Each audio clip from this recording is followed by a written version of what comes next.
that case, you need to learn HTML. Let's start at the very beginning. What exactly is HTML and why do I need it? Let's break it down from the basics and build our way up. HTML stands for Hypertext Markup Language. It uses markup to describe the structure of web pages.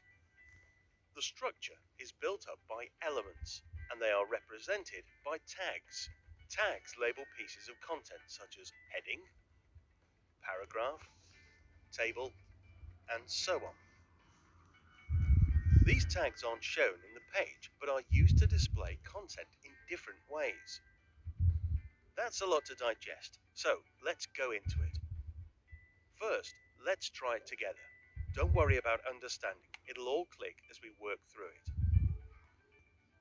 We start by declaring that this is an